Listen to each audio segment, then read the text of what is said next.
Neste momento, Deus, através desta emissora, leva até você mais um programa de fé, com mensagens, hinos e orações a seu favor.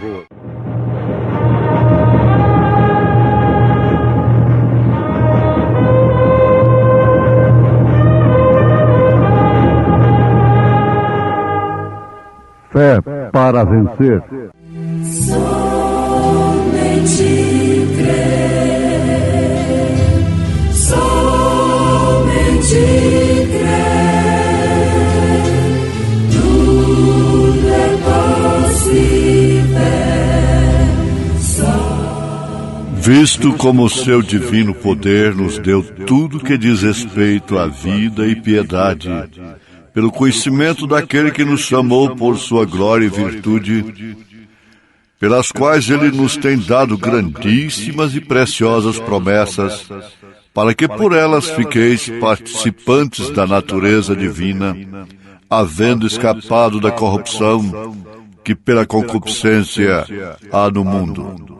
Salmo 139. Irmã Noemi, cantando em Momentos no Tabernáculo da Fé.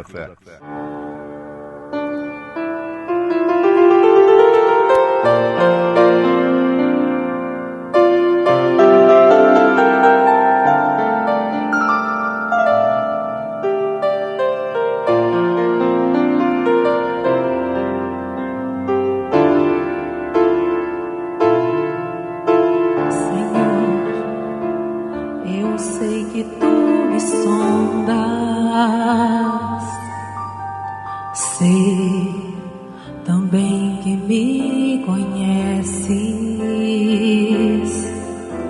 Se me assento, me levanto, conheces meu pensamento, quer deitado, quer andando. Sabe todos os meus passos, antes que haja em mim palavras. Sei que em tudo me conheces. Senhor, eu sei que tu me sondas.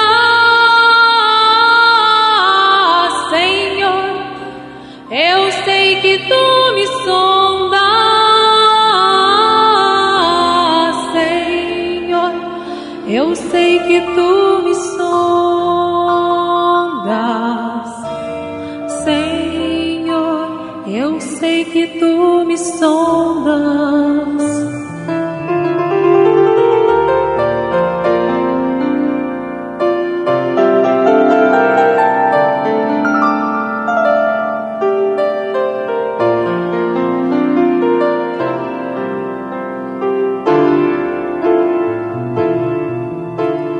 Deus, tu me cercaste em volta,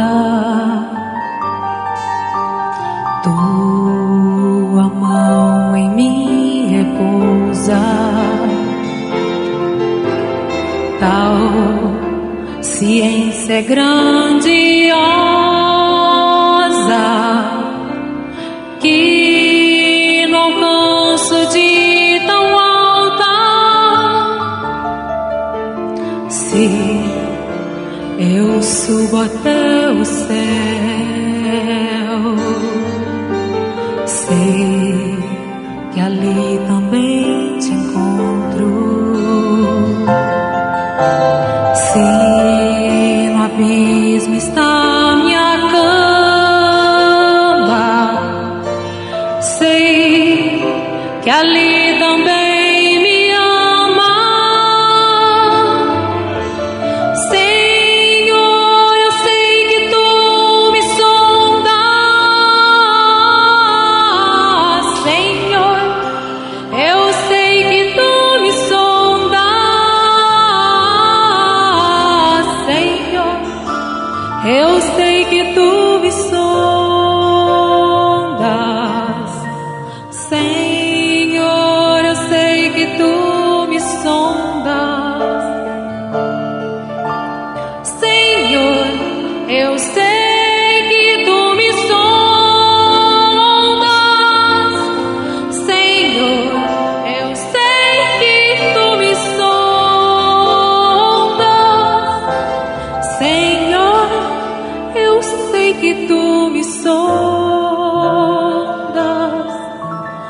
Senhor, eu sei que tu me sondas.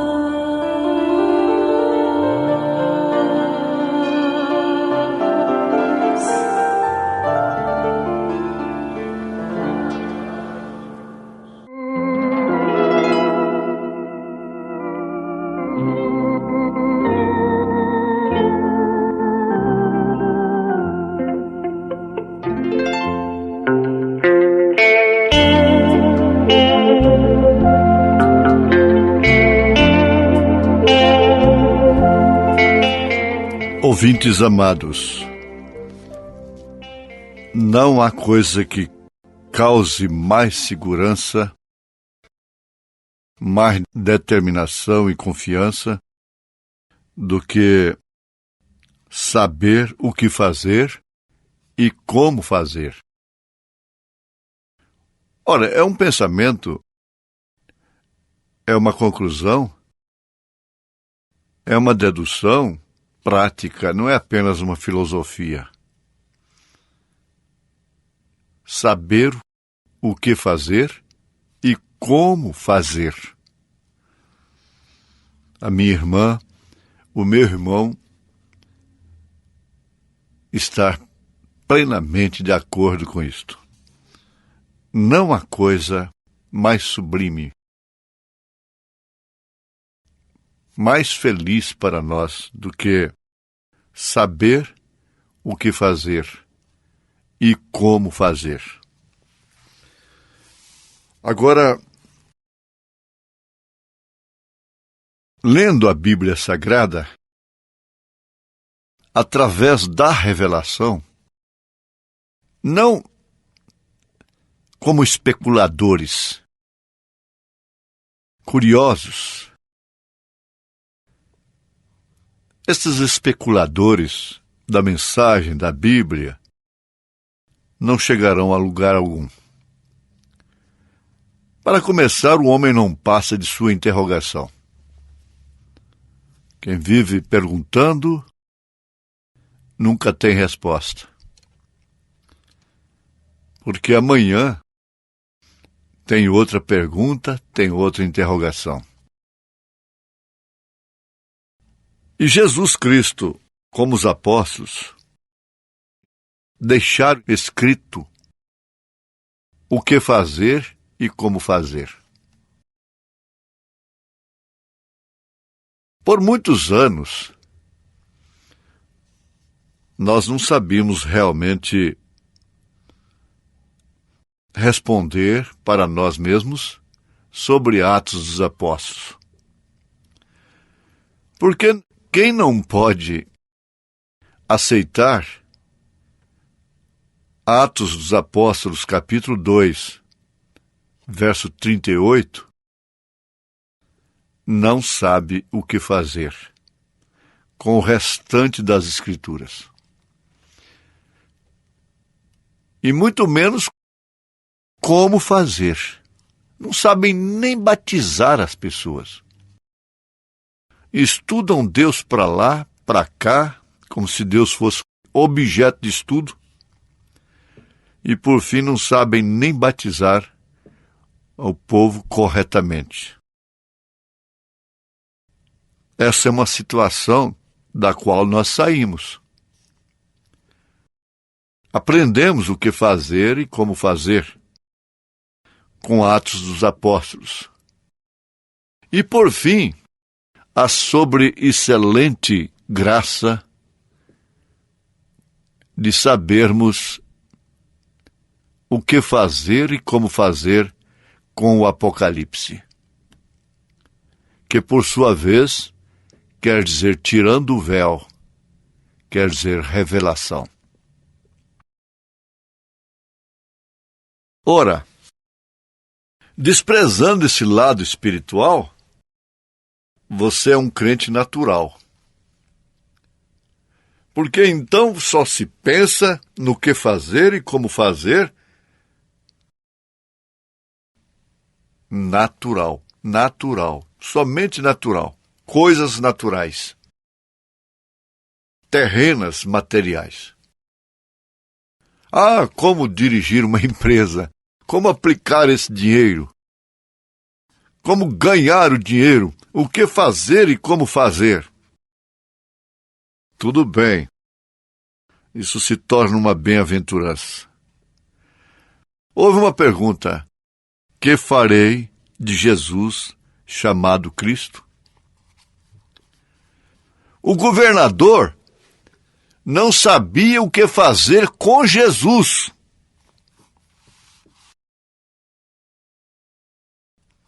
Por que que Jesus foi enviado a Pilatos? E de Pilatos foi enviado para Herodes? Eles, na verdade, não sabiam o que fazer com Jesus, desde que ele nasceu. No entanto, veja só, os homens que por força moral, espiritual, tinham que mostrar o que fazer com Jesus, não souberam o que fazer com ele. Mas um pobre velhinho chamado Simeão soube o que fazer com Jesus. Uma criança nos braços,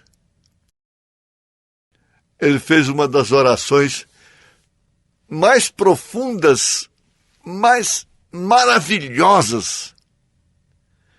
As grandes orações foram aquelas assim, de uma frase só: despede o teu servo em paz, porque os meus olhos já viram a tua salvação. Isso quer dizer, se eu fosse mais novo e vivesse em tempo, possivelmente eu seria até um apóstolo dele. Um discípulo dele, no mínimo, eu seria. Mas despede o teu servo. Aleluia. Então aqui está o que devemos fazer. Quando São Pedro escreve a sua segunda carta, capítulo 1. Depois de termos nos escapado da corrupção que há no mundo. O mundo que não sabe o que fazer com esta Bíblia. Não sabe o que fazer com o nome de Jesus. Então, ele começa a traçar este caminho da glória através de 7 degraus: fé, virtude, conhecimento, temperança, paciência, piedade e amor fraternal. É uma pirâmide. É uma pirâmide. E aqui diz o profeta, aqui está o que devemos fazer. E qual é a primeira coisa? Quando se vai construir, é a fundação, é o alicerce, é a base. Ter fé e ser renascido. Assim estamos colocando o fundamento sobre o qual é construído este edifício. Esses degraus tão preciosos, tão profundos na vida cristã, sem os quais ninguém pode subir até a glória. Então, temos que colocar, em primeiro lugar, o fundamento, que é a fé de nosso Senhor Jesus Cristo. Aí então o que fazer? Está aqui pronta a base. Não cremos no paganismo de Nicéia. Eliminamos isto, saímos dela. Tivemos o nosso êxodo. E agora o que fazer? Os israelitas, perversos de coração, não souberam o que fazer com a liberdade. O que essa nação fez com a liberdade? Depois da Revolução, depois do governo militar? O que essa nação soube fazer com a liberdade, com o direito, com a democracia? O mundo não está sabendo. Como não poderia saber usar o regime mais correto que existe, que é democrático, é a democracia. A democracia é como a graça. Porque é a graça, vamos abusar da graça? O natural fala do espiritual. O que fazer com esta mensagem na mão? Estúpido, ignorante. O tolo, diz a palavra, não sabe dar valor no preço. E a pergunta é esta: o que vale o preço na mão do tolo? O que vale isso que você tem recebido como graça?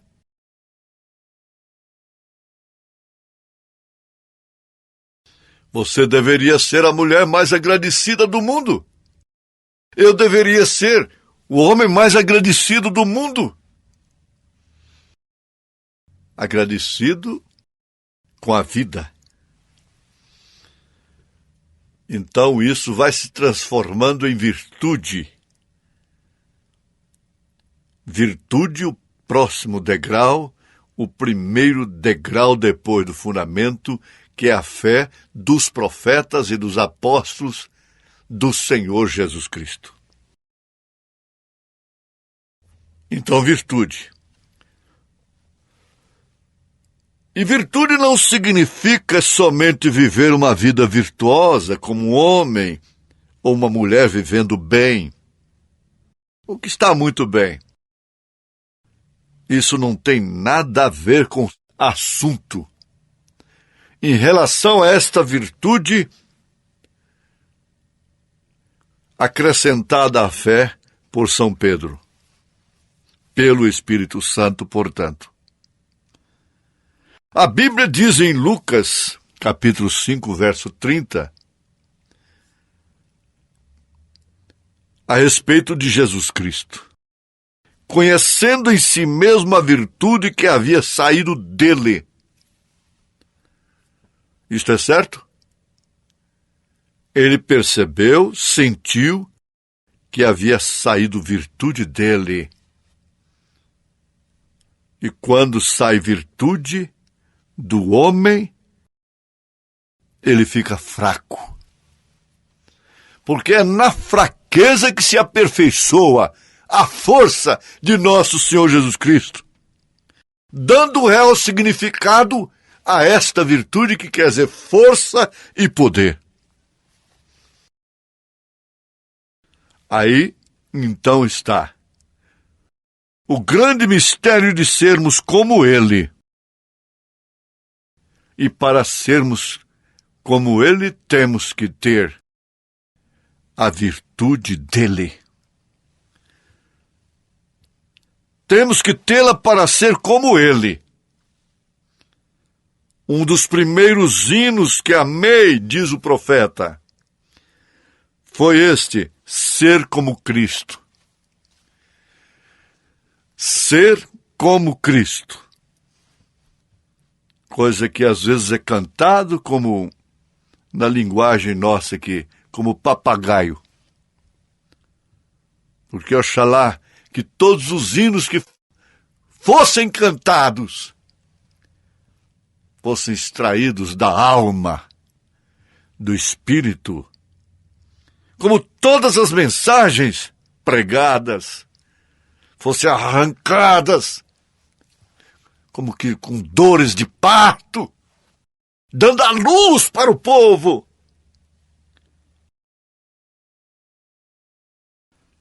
Ah, sim, agora está aí. Se eu vou ser como Cristo, então tenho que ter virtude. E uma vida pela qual esta virtude possa passar de mim às pessoas.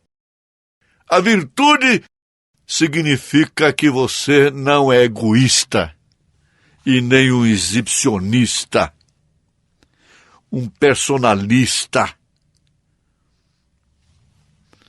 Mas ali estava a coisa perfeita e correta. Ele viu que havia saído virtude dele. Jesus Cristo sabia que saía virtude dele. O profeta desta era saía carregado da plataforma. Saía carregado por quê? Porque naquele momento em que o câncer, os tumores caíam na plataforma, os cegos enxergavam, os aleijados andavam, ele ficava fraco. Ele se debilitava tanto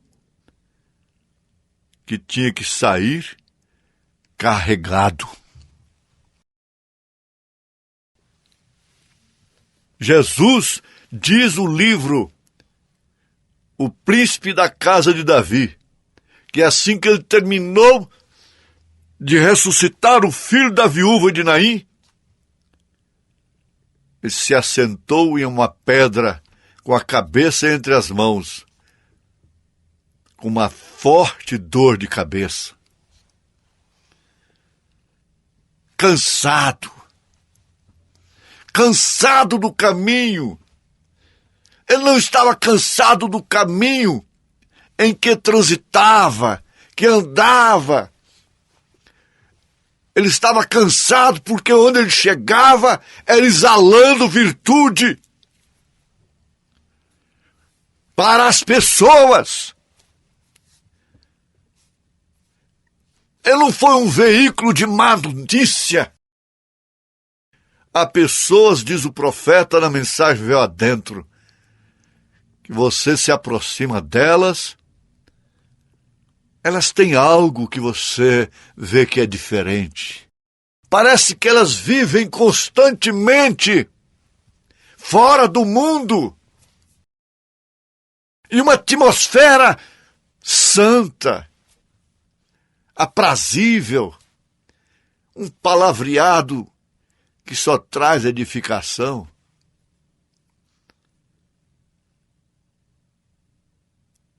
Pensou nisto? Qual é a conversa que tem depois de um culto? É aquela: não ardiam os nossos corações enquanto ele falava conosco?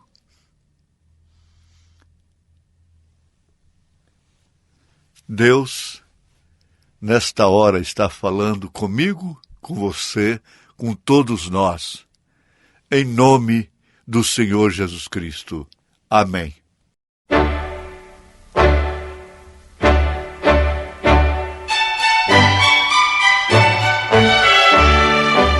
Ouvintes, volte a nos ouvir amanhã novamente, neste mesmo horário, nesta emissora, se o Senhor nos permitir, com fé no Filho de Deus, a fé que vence o mundo.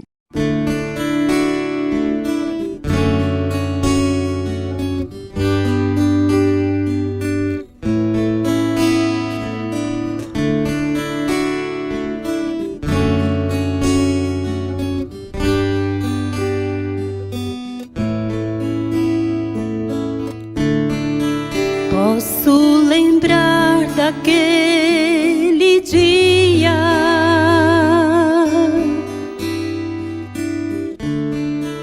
quando Jesus apareceu.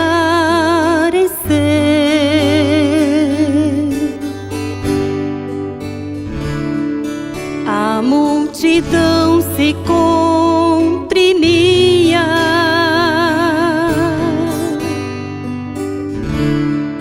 vejam que aconteceu.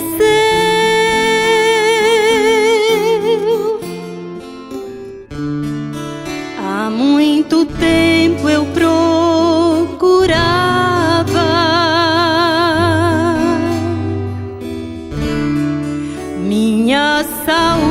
pude restaurar,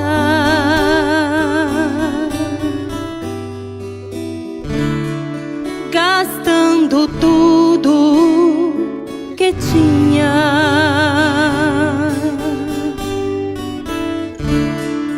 A solução não pude achar. Tinha ouvido de um mestre galileu,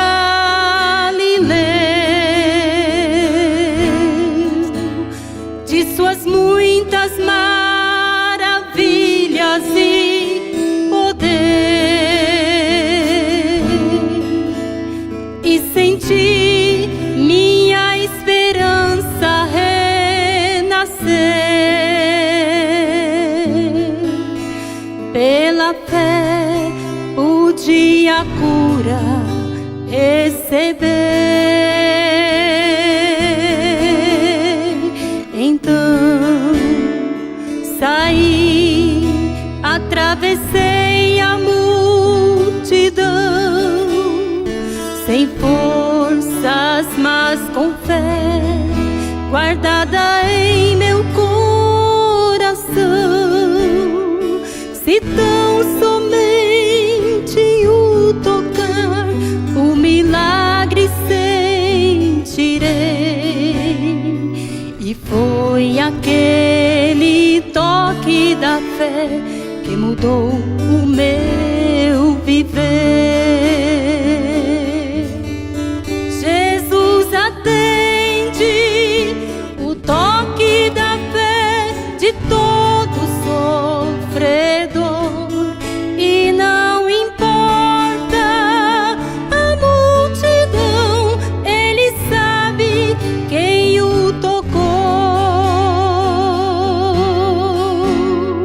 É esse contato de fé que salva o pecador.